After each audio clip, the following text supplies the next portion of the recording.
Hi there, I'm Sarah from sarahkbrandiscontent.com, and here's an interesting one for you today. What's more important, your website for your life coaching business or your social media presence? So you need both, of course. For any small business, your website is what makes you look valid when people start researching you online. It's where you house all the important information like your About You page, who you are, what exactly it is that you do, your career history, so a little bit of about what qualifies you, any coaching qualifications that you have, and of course all your contact details and pricing. If you are someone that likes to share that in advance, other people will say, inquire for price, and that's perfectly legitimate as well. So whichever works for you. But in a nutshell, your website is important. But I'm going to say something that might sound a little bit controversial. In terms of content marketing and in terms of the sort of content marketing activities that you do at the top of the overall sort of business funnel that feeds your business, right at the top is your cold audience of people that haven't really got to know you yet, but have become aware of you because they've seen your content online. So for these people, they might not look at your website for months or years, or they may never do, but they may get to know you and your brand, and they may come to consider working with you from seeing your content, which is what you're putting out there. Sure, you're putting it on the blog on your website, but how they're finding it is on social media. Also, there's also the aspect of SEO to consider. So don't freak out at the acronym. I know it sounds a bit jargony, but SEO, which I'm sure you've heard of, just stands for search engine optimization. And all that really means is that when somebody, a potential customer, is searching online for services like yours, so perhaps I'm your potential client, I'm at home and I'm going into my search engine, which most of the time will be Google, and I'm typing something like, where do I find a life coach in my area? When you are optimized for the search engine, it means that you're more findable for those sort of search queries that people are typing. So why does that matter with your website versus social media? Well, the chances are, if you're not a big corporation like, Shell or Coca-Cola, if you're a small one-man band operation, the chances are that you're not an SEO expert. You're a life coach. That's what you do. But you haven't got the crazy good SEO skills to magically get your website to appear at the top of search results. So when your potential clients are out there Googling, how do I find a life coach in my part of the UK, for example, your website isn't going to come up on the first page of search results because there's so much competition. There are so many paid adverts as well. There's a lot competing with you. So where you are more likely to get found is if you sort of use other sites that are already got the SEO done for you. So that can include social media. So if I knew your business name, if I searched your business name, the chances are that your Facebook page, your LinkedIn profile, these things may well come up higher on Google search than your own website.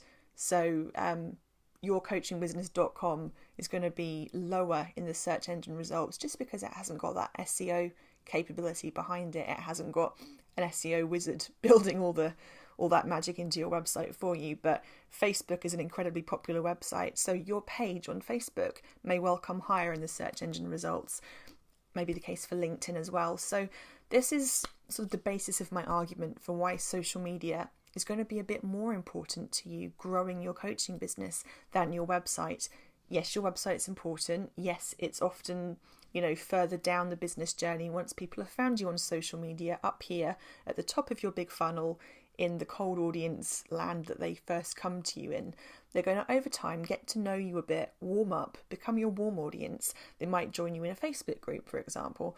And then even further down the funnel, when they're a hot lead, they're closer to becoming your actual customer. That's the point that they'll probably go to your website to research you a bit further, look and see if you've got packages, pricing information, learn more about how working with you actually works. But the first place they're going to find you is the top of the funnel. So SEO is important, so social media. So this is why I'm saying that social media is more important in some ways than your website. Not so important that you shouldn't have a website, but I'd say it's so important that you should probably spend much more time on it than you should on your website, because that's where more people are going to find you. So you might at this point be thinking, oh no, I don't make great use of social media. I don't put enough blog posts out there for people to find and read on LinkedIn articles, or for people to click through to from Facebook, or I'm not making enough use of Instagram or YouTube. And you know what? First of all, let me just say, don't panic and think that you have to be on every social media platform ever. You don't. In fact, as a one-man band, you're too busy, and it's a really bad idea to spread yourself too thinly and try and be everywhere. Facebook, LinkedIn, Pinterest, Twitter, blah, blah, blah, blah, all of those things. I certainly don't do all of those things, and I'm a content marketer who talks a lot about social media. I tend to just focus on a few, on the platforms that I enjoy being on the most, and the platforms that I feel I'm the best at, because that's where people are going to see my best side and get the most help from me. That's where I'm the most valuable to people. And also, it's just better to concentrate, quality over quantity. So having 2 platforms that I'm strong at, which for me is Instagram and YouTube, rather than 5 different social media platforms that I'm meh at, that's not helpful to anyone. So don't panic. You don't have to be on every platform.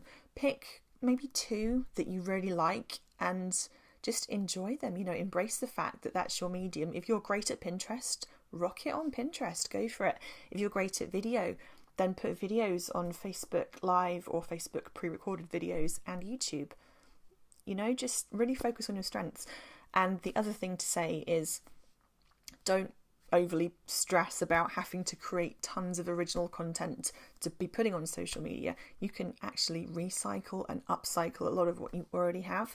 If you would like to learn more about, firstly, how I create new blog posts from scratch, from teeny tiny ideas without driving myself bonkers, if you'd like to get a template for blog post creation, which I've made, which makes it super easy, and if you'd like to learn more about how to upcycle one original blog post into many more pieces of different social media content that works for different social media platforms, then I've got a free masterclass that I think you'll really enjoy.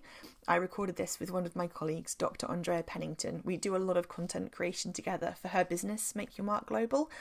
She works in publishing there, though she does many other things. So there's a lot of fun content creation ideas in there. It's a free class. We recorded it live a little while ago, but now that the live happened, we've got the recording, the playback, which you can watch on demand. So all you need to do is pop here to this web address I'm going to pop in at the bottom.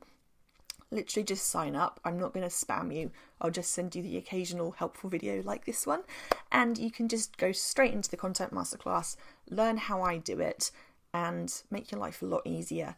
And yeah, the moral of this story today is that websites have their place and are important, but spend more time on your social media presence for your coaching business, because that way you will capture more new audience members who will, some of them will fall in love with what you do and will eventually become your clients later on. And that's really what content marketing is all about. So I hope that was helpful. I'll see you guys again soon. Bye for now.